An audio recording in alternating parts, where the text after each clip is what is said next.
السلام علیکم ورحمۃ اللہ وبرکاتہ۔ بسم اللہ الرحمن الرحیم، الحمد للہ رب العالمین، اللہم صلی علی سیدنا شفیعنا حبیبنا نبینا مولانا محمد بارک وسلم۔ حدیث کا موضوع چل رہا ہے ماں باپ کی اہمیت کے تعلق سے۔ ایک مرتبہ جہرانہ کے مقام پہ حضور صلی اللہ علیہ وسلم گوشت تقسیم فرما رہے تھے۔ اتفاق سے ایک خاتون آئی، حضور صلی اللہ علیہ وسلم فوری کھڑے ہو گئے، کھڑے ہو کے فوری اپنی شال، آپ کی جو چادر مبارک تھی، بچھا دیے، ان کو بٹھائے۔ لوگوں نے پوچھا یہ کون ہے جن کے لیے حضور صلی اللہ علیہ وسلم اتنا احترام ادب والی چیز کر رہے ہیں؟ تو فرمایا گیا یہ حضور صلی اللہ علیہ وسلم کے جو ہے کیا بولتے ہیں رضائی والدہ ہے۔ بولے رضائی والدہ، حقیقی والدہ نہیں، حقیقی والدہ تو بچپنے میں انتقال ہو گیا تھا، رضائی والدہ ہے۔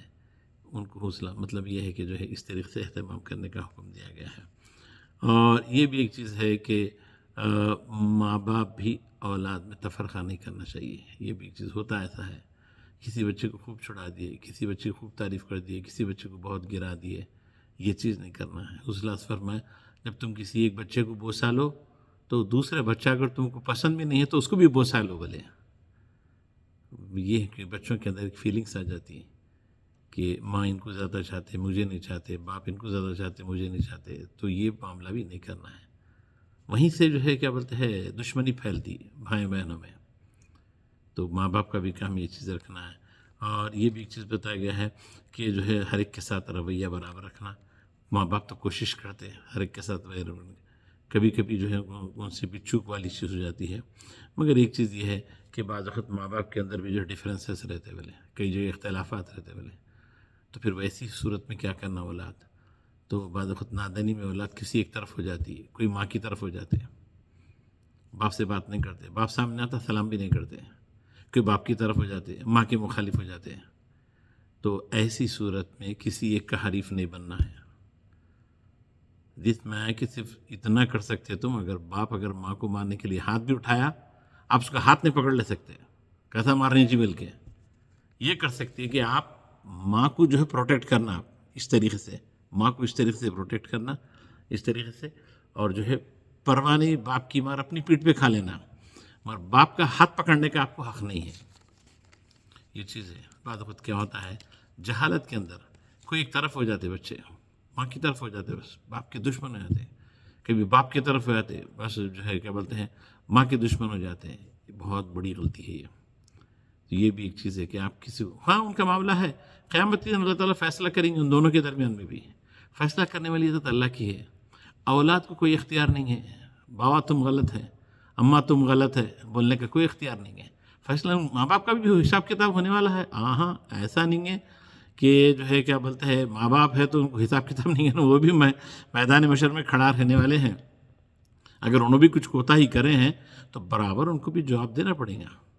اولاد کو تو دنیا میں دینا پڑے گا، اولاد اگر نافرمانی کری تو دنیا میں سزا دیتے اللہ تعالیٰ، آخرت میں تو الگ بات سزا ہے، ہر بعض گناہوں کی سزا آخرت میں دیتے، مگر ماں باپ کی نافرمانی کی ایک سزا ایسی ہے کہ جو دنیا میں دے دیتے اور آخرت میں الگ دیتے۔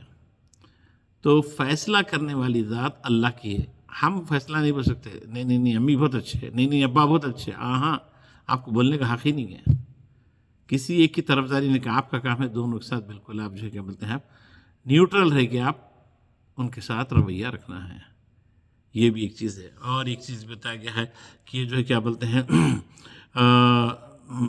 اور ایک دوسری چیز بتایا گیا ہے کہ جو ہے عموماً ہوتا ایسا ہے کہ جو ہے نادانی کے اندر جو ہے کیا بولتے ہیں ہم کسی ایک کی طرف ہو جاتے ہیں، ایسا نہیں ہے، سب کا حساب کتاب ہونے والا ہے۔ ماں باپ کا بھی کام ہے کہ جو ہے کیا بولتے ہیں جو ہے اولاد کو آزمائش میں نہ ڈالیں، اولاد کو آزمائش میں نہ ڈالیں، سمجھے بات چیزوں کو سمجھے کہ کس طریقے سے کس کی کیا مجبوری ہے، کیا ہے کیا نہیں، اس طریقے سے سمجھنا چاہیے۔ عموماً کیا ہوتا ہے تفرقہ کرتے ہیں، کمپیئر کرتے ہیں، دیکھو انہیں بڑا کیسا کر رہا ہے، دیکھو تم کیا کر رہے ہیں، دیکھو تمہیں چھوٹا کتنا اچھا ہے، دیکھو تم کیا کر رہے ہیں، اور دیکھو وہ بچی کتنا اچھا کر رہی ہے، تم کیا کر رہے ہیں۔ نہ اس طریقے سے جو کیا بولتے ہیں کمپیریزن والی چیز نہیں کرنا ہے، جو کرا ہے اس کی قسمت۔ تو اس میں بھی کیا ہوتا ہے ایک دشمنی والی چیز پیدا ہو جاتی ہے، بہت ساری چیزیں ہیں۔ تو ہر دو کے اوپر ذمہ داری ہے، مگر زیادہ ذمہ داری اولاد کے اوپر ہے، اولاد کا ہمیں سمجھنا، کیونکہ اب ان کی سمجھ جو ہے جاتی رہتی ہے، انہوں نہیں سمجھ سکتے ہیں، اسی لیے تو خاص کر کے احکامات جو دی ہیں اولاد کو دی ہیں، وَلَا تَقُولُوا لَهُمَا اُف، ماں باپ کو نہیں بولے، اولاد کو بولے، ان کو اف بھی مت بولو وہ اسٹیج پہ آ جانے کے بعد، بلکہ کیا کرو، قل لہما قولا کریما، اچھی بات کرو، اچھی بات کرو. تو یہ چیز ہے. بہرکف ماں باپ ہے، امتحان ہے، اور یہی اگر خدمت کر لیے تو انشاءاللہ رفع درجات والی چیز ہوتی ہے. اس کے لیے جنت حاصل ہوگی. ان کی رضامندی میں اللہ کی رضامندی ہے، اللہ کے رسول صلی اللہ علیہ وسلم فرما دیے. ان کی ناراضگی میں اللہ کی ناراضگی ہے. بہرکف اللہ سے دعا کرنا، ہمیشہ ان کے حق میں دعا کرنا، رب ارحمہما کما ربیانی صغیرا، یا اللہ ان دونوں پر رحم فرما جس طریقے سے انہوں نے مجھ پر رحم فرمایا. ہمیشہ ان کے حق میں دعا کرنا ہے. ایک صحابی آئے کہ بولے یا رسول اللہ، میں میرے ماں سے بہت نافرمانی والی چیزوں کی کیا کروں؟ حضور بولے جاؤ ان کے پاس، ان سے معافی چاہو. بولے ماں سے معافی چاہو. بولے یا رسول اللہ ان کا انتقال ہو گیا. تو پھر جاؤ، بولے جو ہے تمہاری خالہ ہے کیا؟ مجھے پتہ نہیں. ہاں بولے خالہ ہے. جاؤ، الامو کا خالہ تین، بولے ماں، خالہ ماں کے برابر ہے. بولے جاؤ ان کی خدمت کرو، ان کی چیز کرو. بولے تو اگر کبھی ایسی نافرمانی والی چیز ہو گئی تو ان کے حق میں دعا کرنا، ایصال ثواب والی چیز کام کرتے رہنا، اور ان کی طرف سے جو ہے کیا بولتے ہیں صدقات خیرات والی چیز کرنا، اور ان کے حق میں دعا کرتے رہنا. اگر وہ لوگ دنیا سے پردہ فرما چکے ہیں، اللہ سے دعا ہے کہ اللہ تعالیٰ ہم کو جو ہے اس ہماری آزمائش نہ فرمائے، اور اللہ تعالیٰ ہمیں دنیا میں بھی کامیابی عطا فرمائے، آخرت میں بھی کامیابی عطا فرمائے، اور ہم کو اللہ ہم سے ہمارے ہر عمل سے راضی ہو جائے. سبحان ربک رب العزت عما یصفون، وسلام علی المرسلین، والحمد للہ رب العالمین.